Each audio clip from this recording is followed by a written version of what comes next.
First we had the 13.3, and then a few days later, Quaderno followed it up with the 10.3.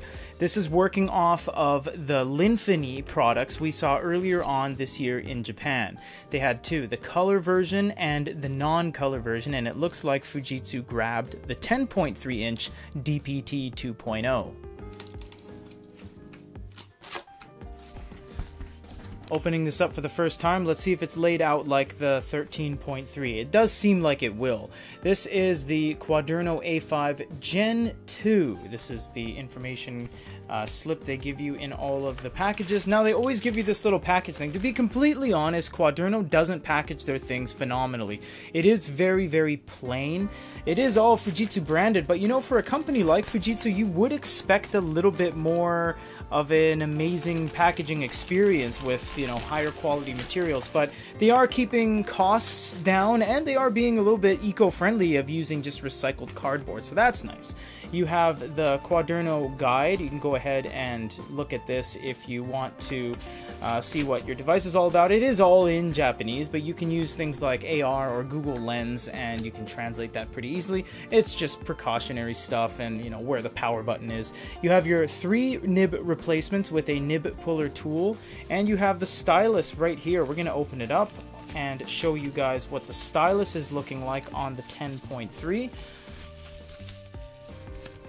So this one is actually the same one that Onyx and all the guys in the industry use. It's a very plain stylus, except this time it is colored a little bit differently. It is a stone gray with a little bit of bronze flake in there, and that's really nice. It does have some buttons on it. It has the side button and the back button, and both of them can be mapped, as you'll see in the review coming up. You also have a USB-C port right there. Now, this recyclable right here, that's really nice. I like that. I like how it's recyclable, honestly. This recyclable tray lifts up and you get some more user information. Go ahead and put that off to the side. Now, because this one is a 10.3, they have a little insert to keep it from moving around, and this is because it is obviously smaller than the 13.3. But they do give you the same cloth dust cover, it seems, which is fine, I guess. You know, no sense in making two different sizes of dust covers. And here it is. This one is way more wieldy than the 13.3. This one is very nice. And you know what? Just noticing right off the bat, it's not as flexible on the sides as the 13.3 is. So the 13.3 on the side can bend pretty drastically. This one is a little bit more stiff. I'm not sure if the materials are different or it's just the fact that it is just a shorter overall length and width dimensions. I'm not sure about that. This thing is really light. Wow, this is light. You can hold it by 2 fingers, hold it straight out. It's very thin.